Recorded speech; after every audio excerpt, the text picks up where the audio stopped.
네, 요양보호사 1급 합격 법칙. 그건 바로 6080 절대 법칙입니다.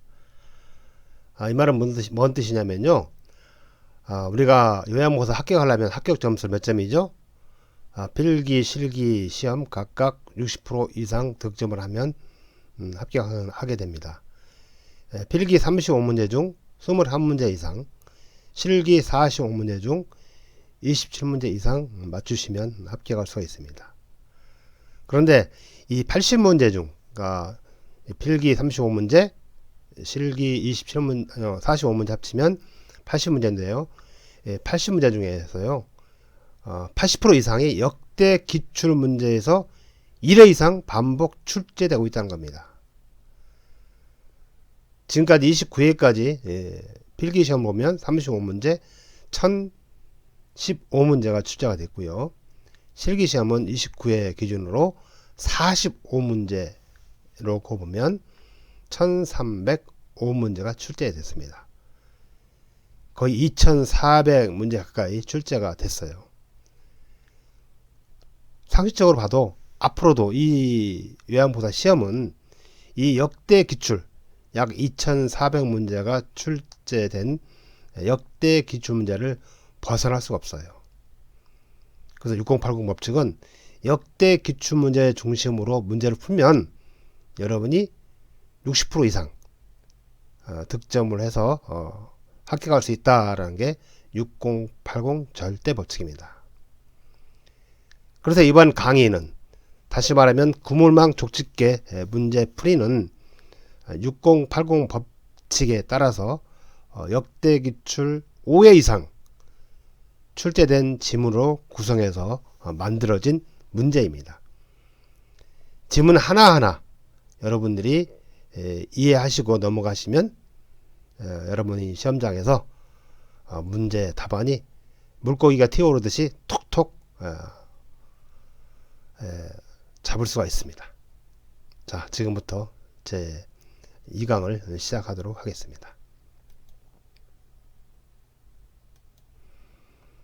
자, 노인 31번이네요. 노인 우울증 증상으로 옳지 않은 것은 1. 최근에 갑상선 절제 수술을 받았다. 2. 항상 긍정적인 사고를 가지고 있다. 3. 모른다고 답하는 경우가 많다. 4. 말수가 줄어들고 자살 시도한다. 5. 갑자기 말수가 줄어든다. 정답은 뭡니까? 정답은 바로 여러분이 이제 맞출 수 있죠. 항상 긍정적인 사고를 가지고 있다. 이거는 우울증 증상이 아니라 정상적인 사람이죠. 2번이 정답이 되겠습니다. 항상 여러분이 우울증 증상이 시험 문제 종종 나와요. 우울하고 슬픈 기분이 잦고 매사에 관심이 없고 즐거움이 없다. 불면 혹은 과도한 수면, 또 시력 변화와 체중 변화, 불안, 초조 혹은 무기력, 갑자기 말수가 줄어들고 자살에 대한 반복적인 생각 또는 시도를 하는 경우가 많습니다.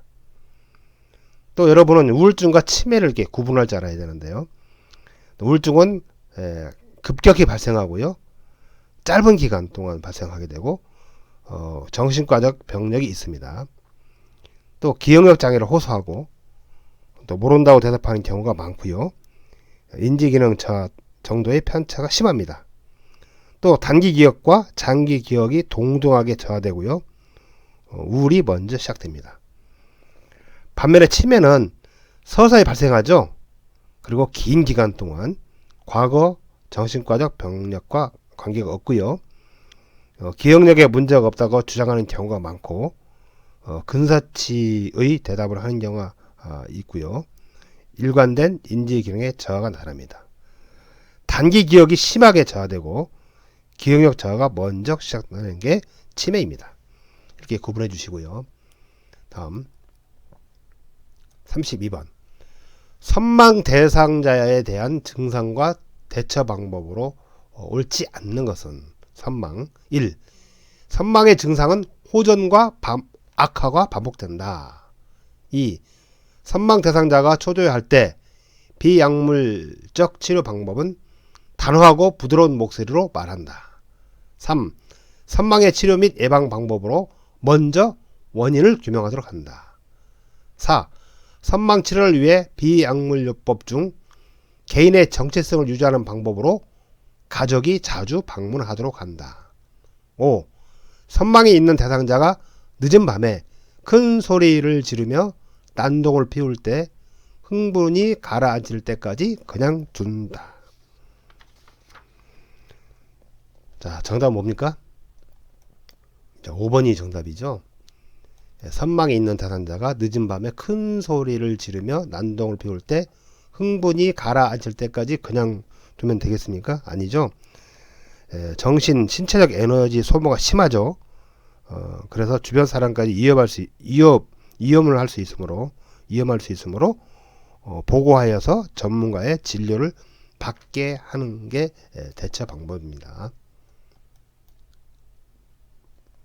다음 33번. 뇌졸중 증상에 대한 설명으로 옳지 않는 것은 1. 운동실조증. 술 취한 사람처럼 비틀거리고 한쪽으로 자꾸 쓰러지려고 한다. 실조증이죠. 다음으로 어지럼증. 마치 술 취한 사람처럼 어눌한 발음으로 말을 한다. 이게 뭡니까? 운동실조증이죠. 2번이 틀렸네 보니까 정답이겠네요. 3번 의식장애. 대뇌에 뇌졸중이 발생하였을 때 나타난다. 2. 삼킴장애. 4번 삼킴장애. 음식이나 물을 삼키기 힘든 연화곤란. 5. 시력장애. 복시 현상이 나타난다. 복시란 뭡니까? 한 개의 물체를 보는데 두 개를 보이는 현상이 복시 현상입니다. 여기서 참고로 2번의 어지럼증인데요. 어지럼증은 손의 손상 시 메스껍고 토하는 증상과 함께 몸의 균형 감각이 저하되는 거죠. 몸의 균형 감각이 저하된다. 불균형을 이룬다. 이게 이제 어지럼증입니다.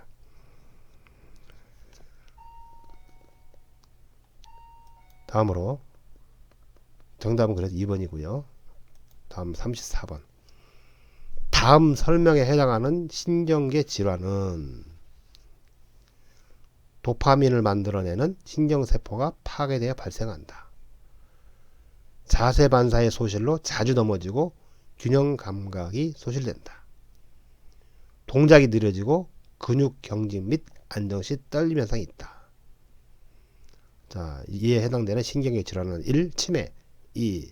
퇴행성 관절염, 3. 진전, 떨림이죠. 진전은. 4. 파킨슨병, 5. 뇌졸중. 자, 정답 뭡니까? 자, 파킨슨병이죠. 파킨슨병에 대한 질환에 대한 설명입니다. 다음 35번. 노인의 건강 증진을 위한 영양관리 방법으로 옳지 않은 것은 1. 국, 찌개 등의 국물 섭취를 줄인다. 2. 칼슘 섭취를 위해 비타민 D를 섭취한다. 3. 음식은 뜨거울 때 바로 간을 한다. 4. 동물성 지방 섭취를 자제한다. 5. 콩이나 유제품을 매일 섭취한다.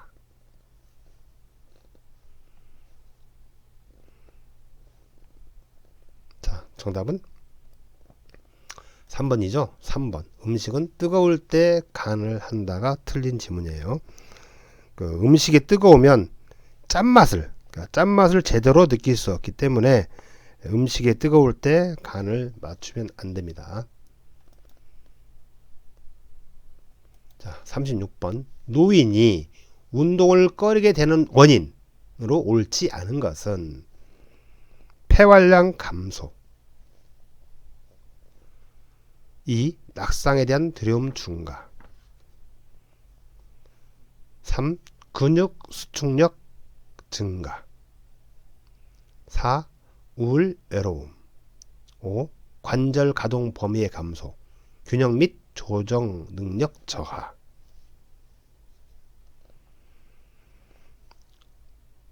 자, 정답을 볼까요? 정답은 근육 수축력 증가가 정답이죠. 뼈좀 원인에 해당되지 않습니다. 심장 근육이 두꺼워져서 탄력성이 떨어지죠. 그리고 심장 근육의 수축의 힘이 감소해서 활동할 때 쉽게 피곤해집니다. 그래서 심장 수축력 증가가 아니라 감소요, 감소. 다음 37번으로 넘어갈까요? 노인 대상자의 운동 관리 방법으로 옳지 않는 것은 1. 마무리 운동은 심박동수가 안정될 때까지 한다. 2. 저강도로 시작하여 고강도 운동으로 마무리한다. 3. 개인의 능력에 맞는 운동 프로그램을 실시한다. 4. 준비 운동은 적어도 2 내지 3분 정도 실시한다.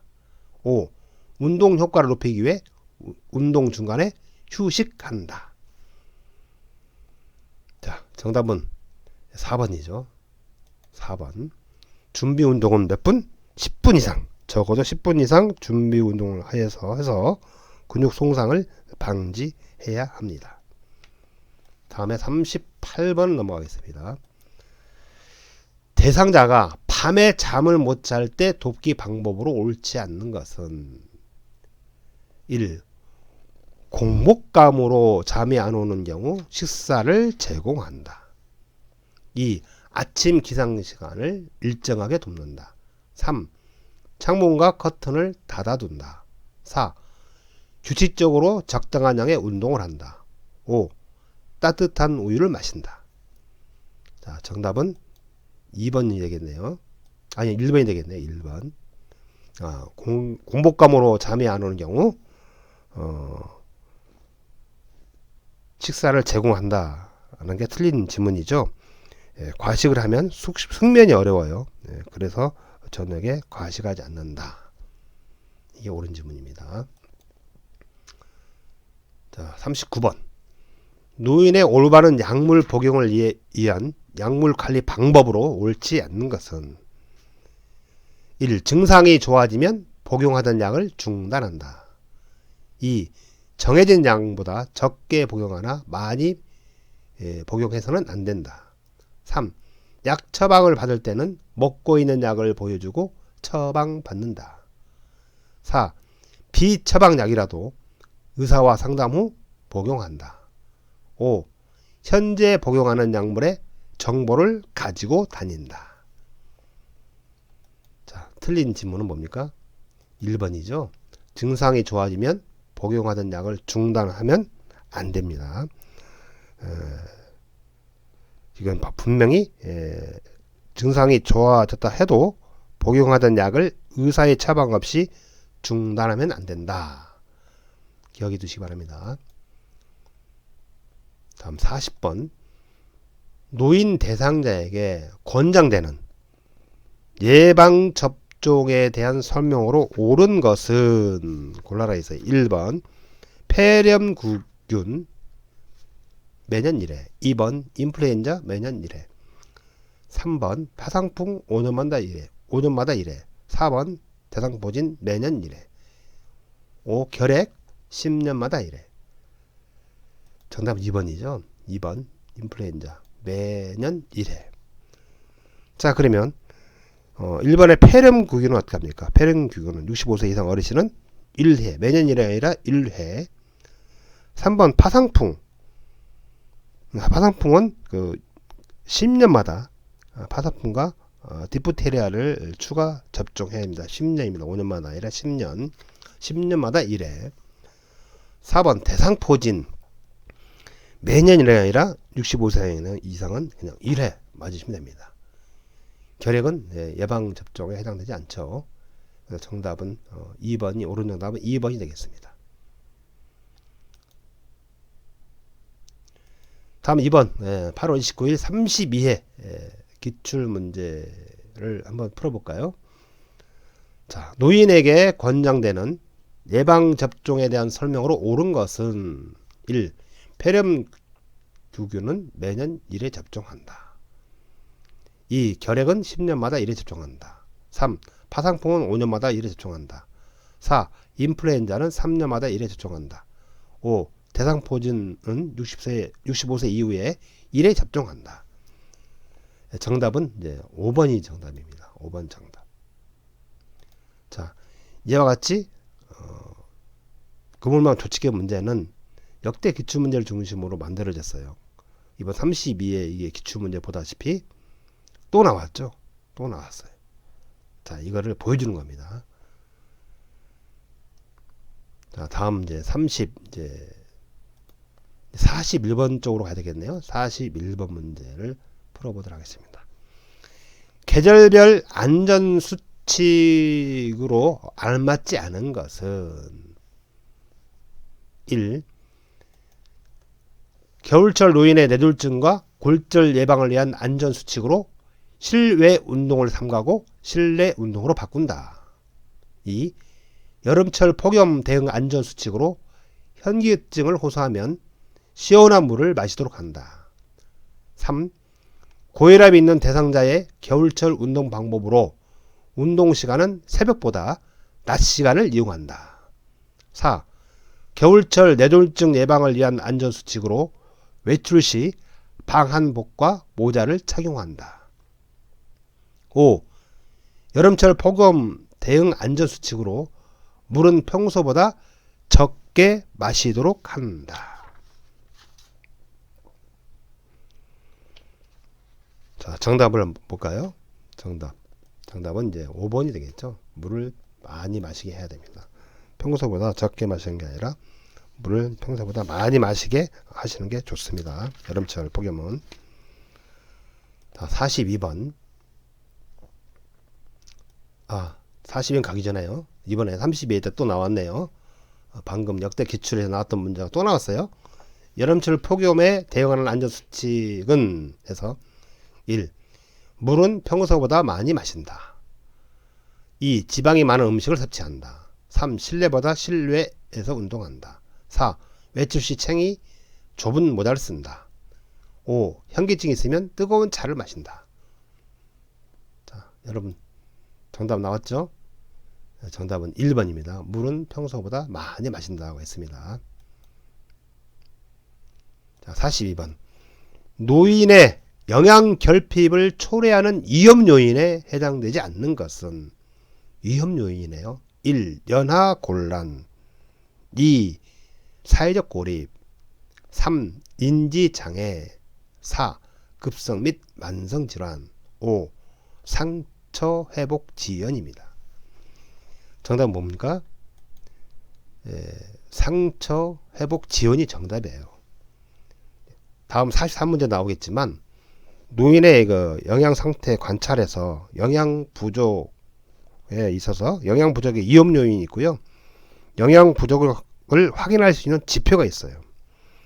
영양 부족 위험 요인으로는 너무 적은 식사량, 너무 식사를 적게 한다랄지, 약물을 사용한다랄지, 급성 또는 만성 질환이 있다랄지, 사회적 고립, 우울, 인지장애, 연하곤란, 영양적으로 불균형적인 식사, 고령, 빈곤, 알코올 중독, 식욕부진, 오심이 영양부족 위험 요인이고요.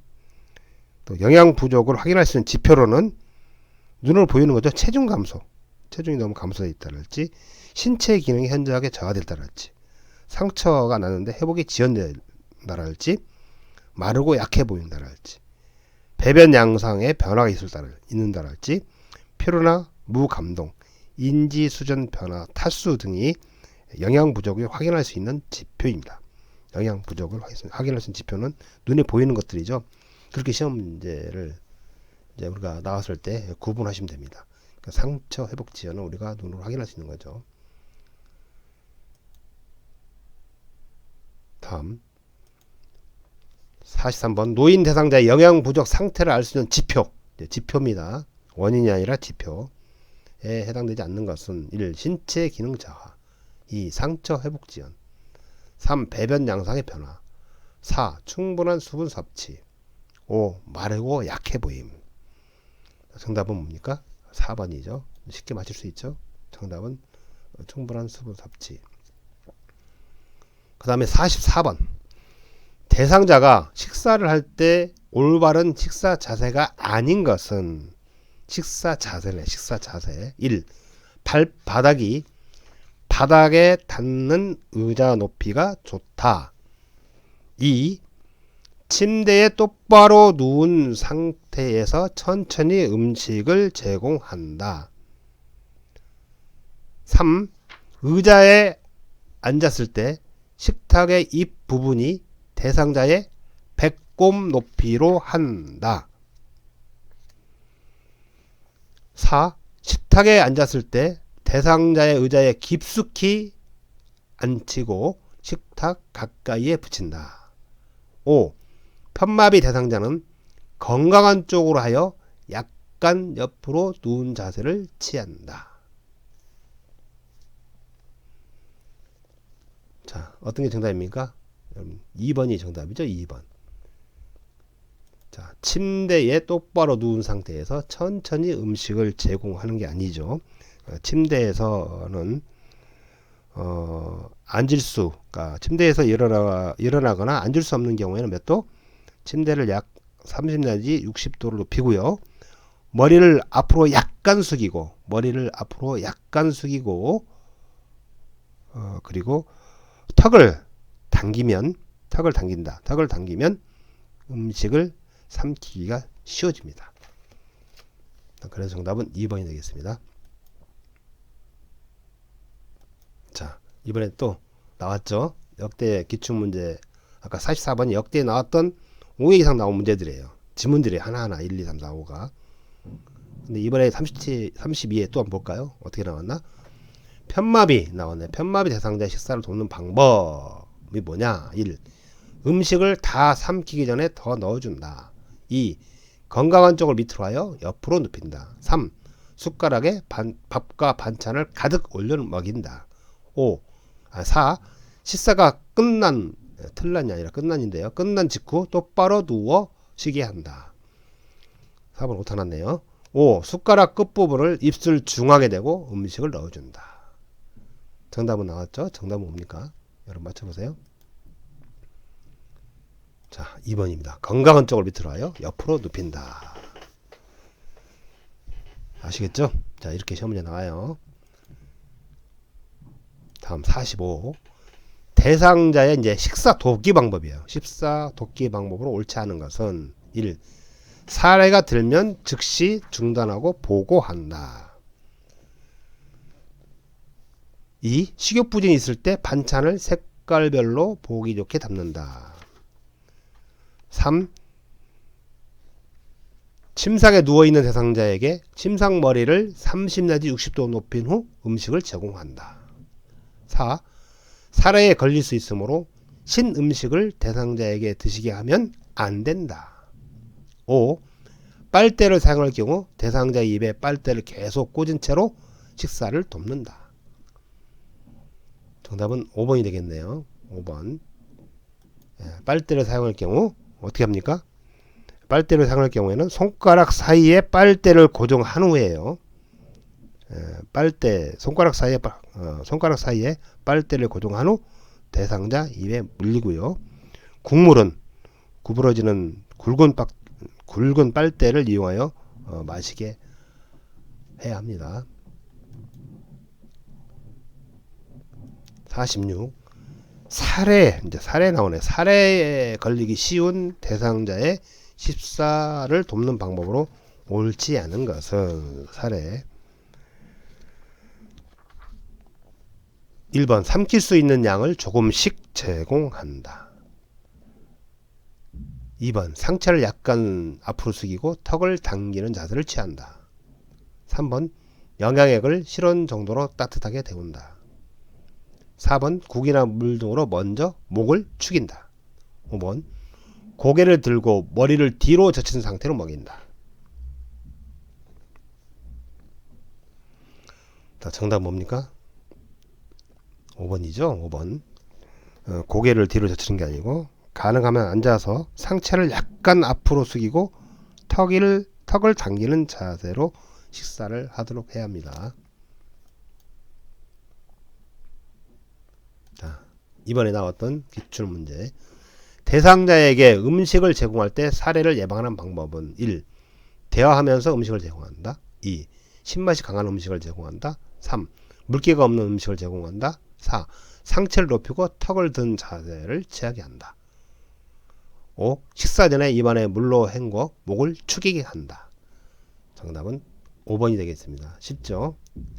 자, 이게 문제를 풀어가면 하나씩 우리가 여러분이 맞춰갈 수 있어요. 다음 47번.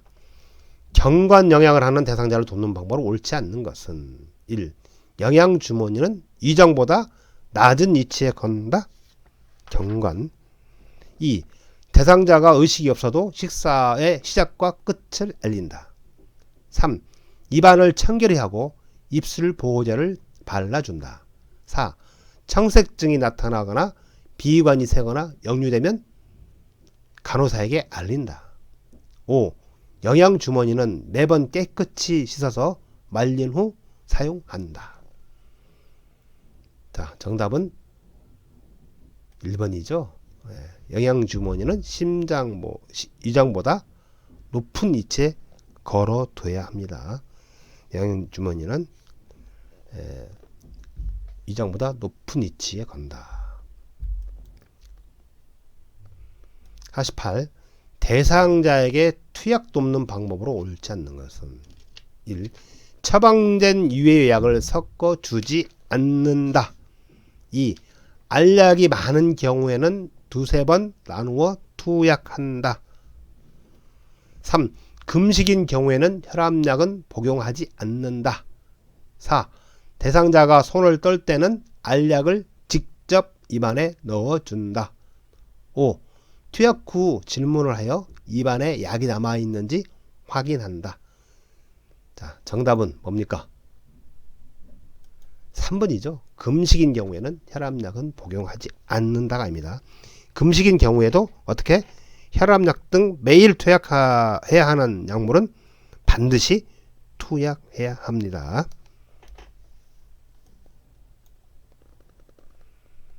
자, 49번. 대상자의 경구약 복용 방법으로 옳지 않는 것은 1. 알약은 약뚜껑에 따르고 다시 손으로 옮긴다. 2. 물약의 용량이 적을 때는 바늘을 제거한 주사기를 사용한다. 3. 가루약은 손가락에 물과 함께 녹인 후 투약한다. 5. 시럽은 계량컵을 눈높이에 맞춰 약을 따른다. 5. 시럽을 먹일 때는 병 뚜껑 안쪽이 바닥으로 가도록 놓는다. 정답은 뭡니까? 3. 5번이 정답이죠. 안쪽이 아니라 위쪽이죠. 병뚜껑 이쪽 안쪽이 바닥이 아니라 이쪽으로 가도록 놓는다. 이게 정답이 되겠네요. 이렇게 정답이 5번입니다. 자, 기출오답 풀이를 했는데 거기에 연관된 문제가 또 나왔네요. 대상자의 경구약 복용을 돕는 방법은 1. 캡슐약은 캡슐을 벗겨서 먹인다. 2. 알약은 약병에 숟가락을 넣어서 꺼낸다. 3. 물약은 약병 라벨이 붙은 쪽을 잡고 따른다. 4. 약컵에 남은 물약은 약병에 다시 넣어 보관한다. 5. 약병 뚜껑은 뚜껑의 안쪽이 아래로 향하게 놓는다. 자, 정답이 뭡니까? 3번이죠. 물약은 약병 라벨이 붙은 쪽을 잡고 따른다.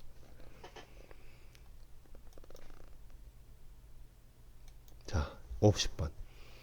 대상자에게 약을 투여할 때 옳지 않는 것은 안 연고는 하부 결막낭 위에 안쪽에서 바깥쪽으로 2cm 정도 짜 넣는다. 2.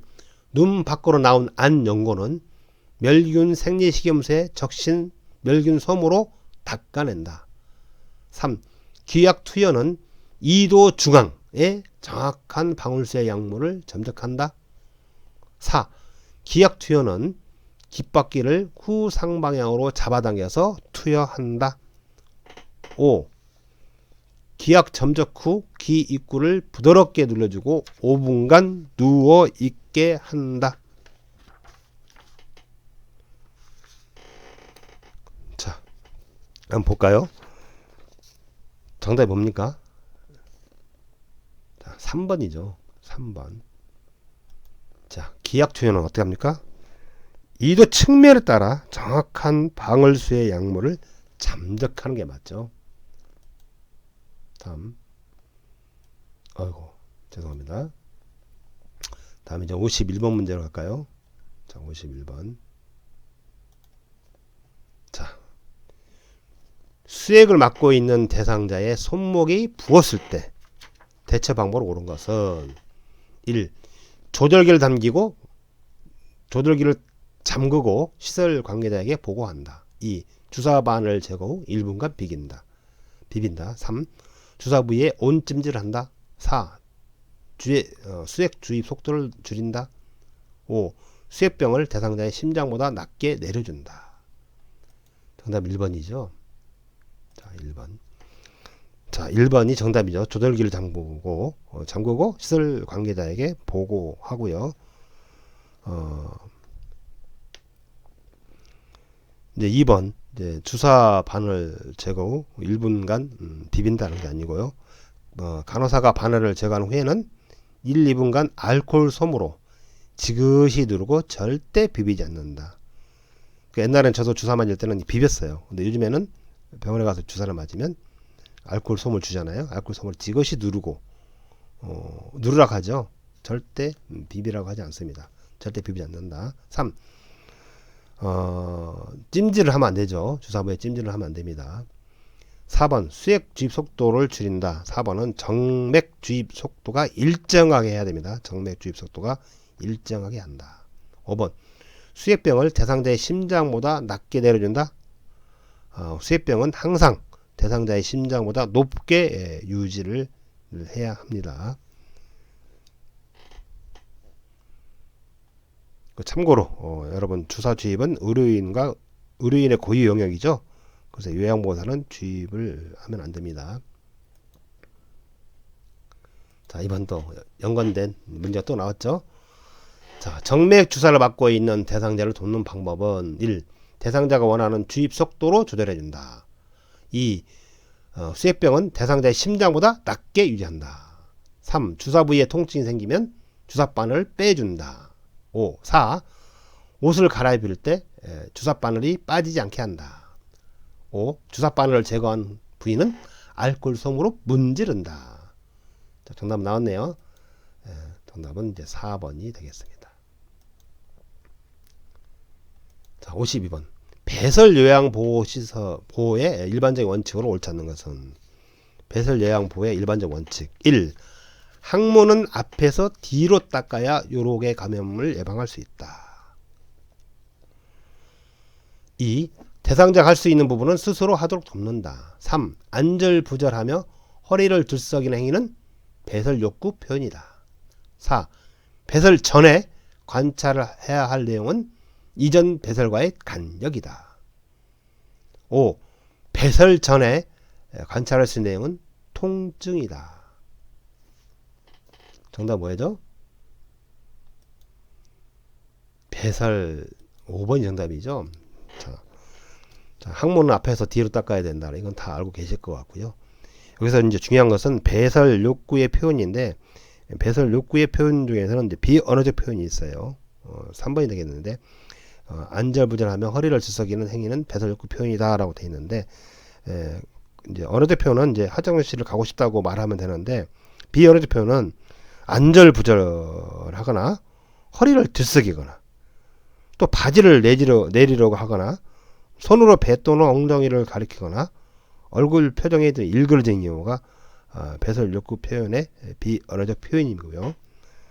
그 다음에 4번에 보면 배설 그 전에 관찰할 내용이 있고 배설 중에 관찰할 내용이 있고 배설 후에 관찰할 내용이 있는데요.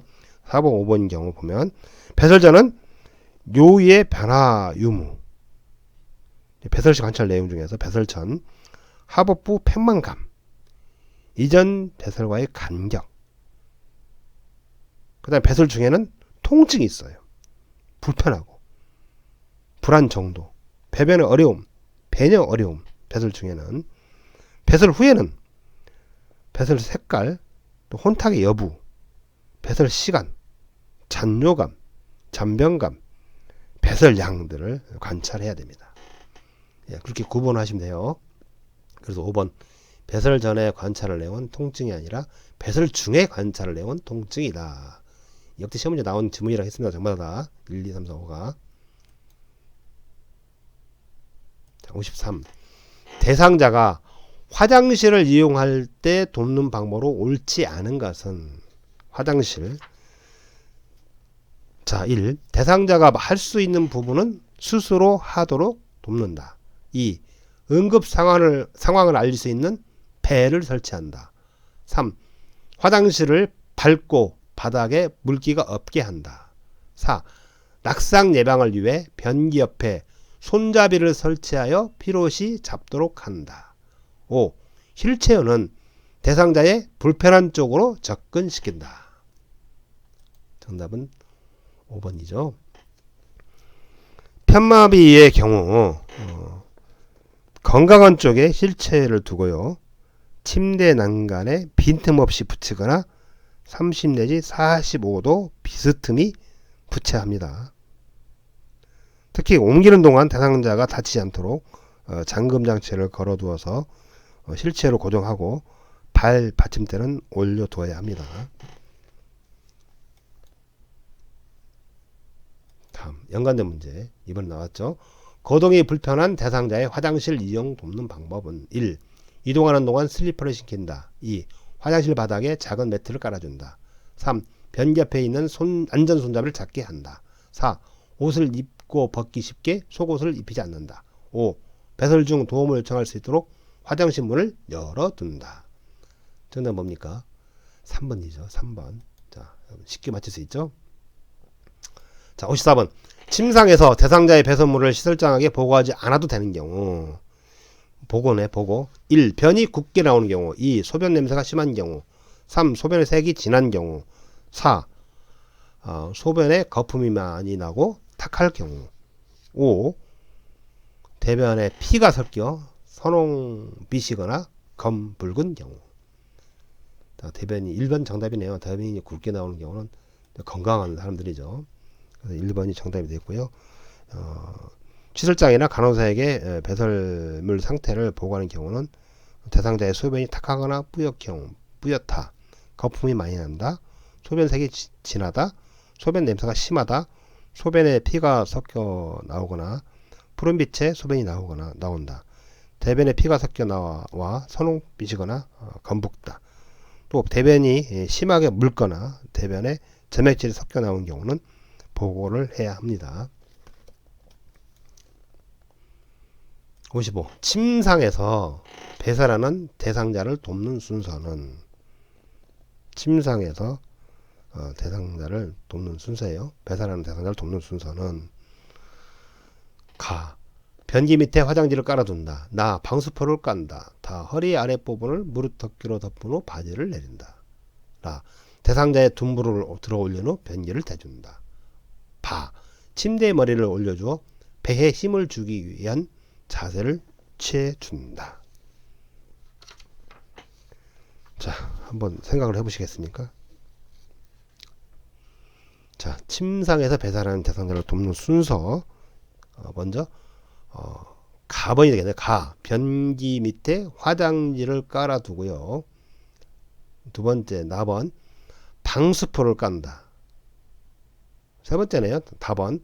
허리 아랫부분을 허리 아랫부분을 무릎 덮개로 덮은 후 바지를 내린다. 라번. 이 다음 순서네요. 대상자의 둔부를 들어 올린 후 변기를 대주고요. 그 다음에 마번. 침대에 머리를 올려주어 배에 힘을 주기 위한 자세를 취하게 해준다.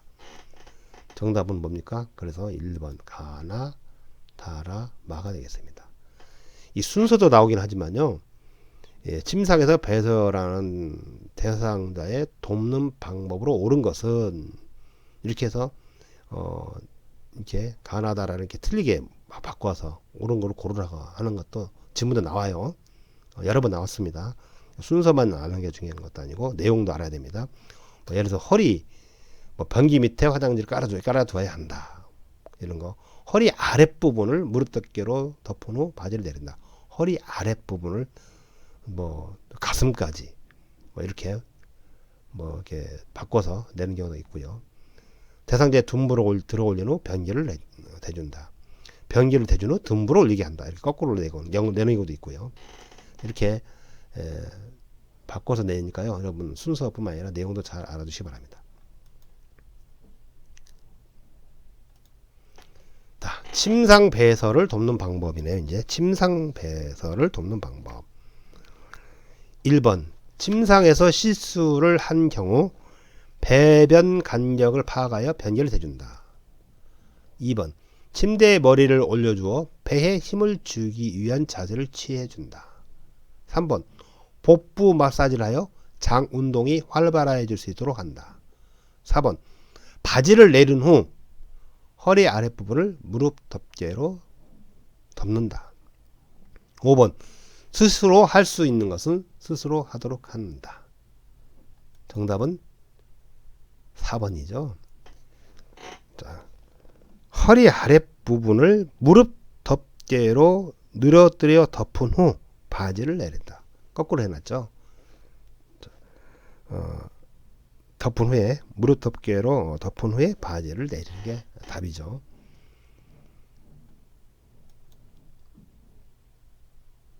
다음 57번 대상자의 이동 변기 사용을 돕는 방법으로 옳지 않은 것은 1. 미지근한 물을 항문이나 요대에 끼얹어 변이를 자극한다. 2. 편마비 대상자의 경우 이동 변기를 조절하여 두 발이 바닥에 닿게 한다. 3. 안전을 위해 변기 밑에 미끄럼 방지 매트를 깔아준다. 4. 이동 변기 높이를 침대보다 높게 한다. 5. 편마비 경우 이동 변기는 건강한 쪽으로 30 내지 45도 각도로 놓는다. 자, 정답은 뭡니까? 자, 이동 변기 높이는 4번이죠. 이동 변기 높이를 침대보다 높게 한다. 같게 한다. 같도록 낮춘다. 맞죠? 이게 틀린 지문이에요. 같도록 해야 합니다. 잘 알아두시기 바랍니다. 자, 또 나왔어요. 이동변기를 사용하여 배산하는 대상자를 돕는 방법은 32회 8월 29일 1. 이동변기 높이는 침대보다 낮게 한다. 틀렸지 벌써. 이동변기 앞에 미끄럼 방지 매트를 깔아준다. 앞에 아니라 밑이죠. 3번 이동변기는 침대와 90도가 되게 놓은 후 앉힌다. 90도가 아니죠. 30 내지 45도죠. 그 다음에 이동변기에 앉힌 후 어깨를 수건으로 덮어준다. 5번 두 발이 바닥에 닿도록 이동변기 높이를 조절한다. 정답은 5번 되겠죠. 5번. 정답은 5번.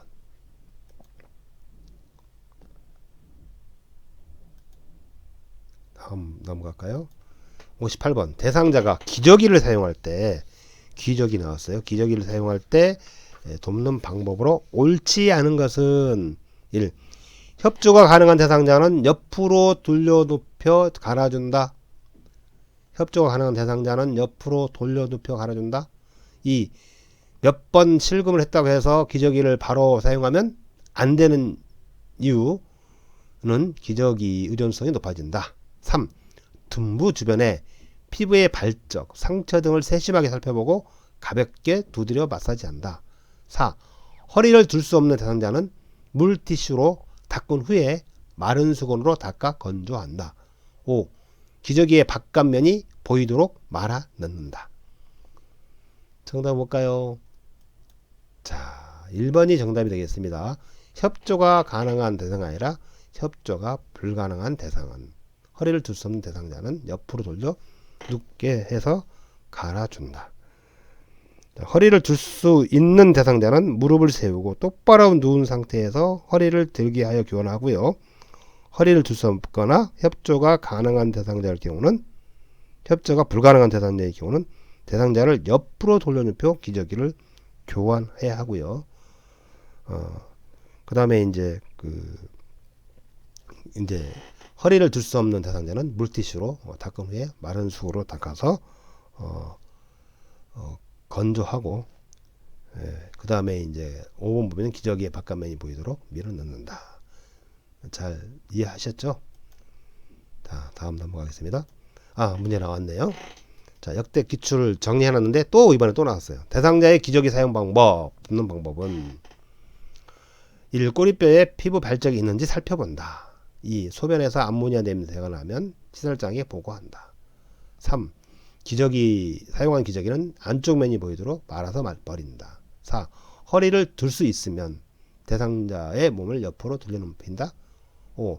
허리를 들 수 없으면 이도들 가슴까지 올리고 바지를 벗긴다. 자, 앞에서 먼저 다뤘죠. 정답은 1번이 되겠습니다. 1번.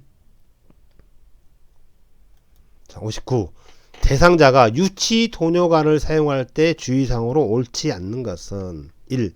이동할 때에는 소변 주머니를 아랫배보다 밑에 둔다. 2. 금기사항이 없으면 수분 섭취를 권장한다.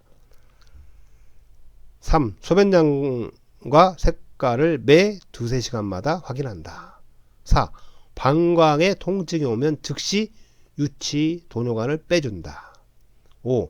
방광이 팽창하여 아랫배가 아프다고 호소할 때 유치 도뇨관이 막히거나 꼬여 있는지 확인한다.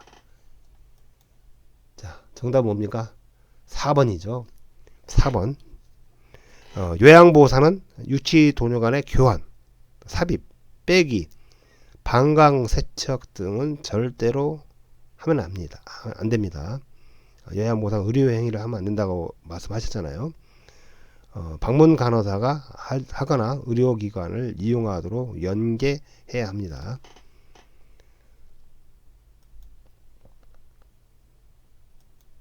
다음.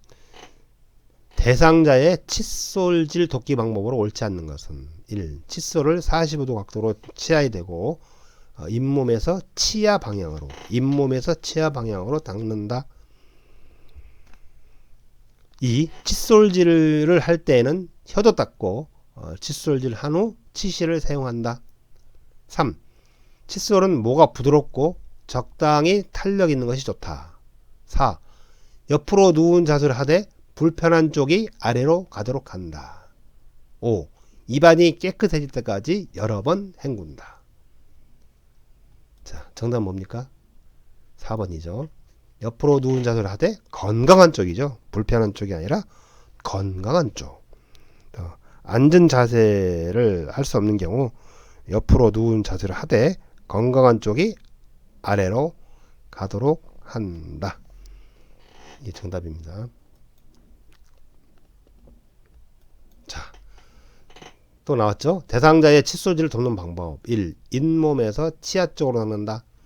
2. 잇몸을 강하게 문지르며 닦는다. 3. 머리를 뒤로 젖히고 칫솔질을 한다.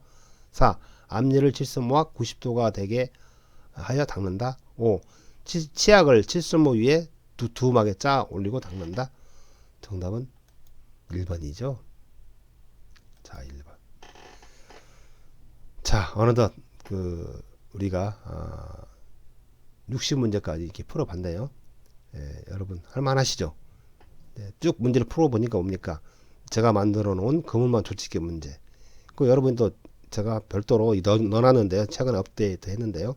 적중 8월 29일 32회 기출문제 풀이. 그럼 역대 기출문제에서 또 나온 걸 확인할 수 있죠. 그러니까 제가 그물만 조치기 문제 한 문제 한 문제 모든 질문 1, 2, 3, 4, 5 옳은 것을 골라라. 아니면 옳지 않는 것을 골라라 할 때 1, 2, 3, 4, 5 지문 하나하나가 역대 시험에서 다 나온 지문들이에요. 적어도 5회 이상 나온 지문들만 쭉 모아놓은 걸로 해서 만든 겁니다. 이해가 되셨죠? 자, 이걸 중심으로 공부하면 여러분이 합격의 길로 갈 수가 있습니다.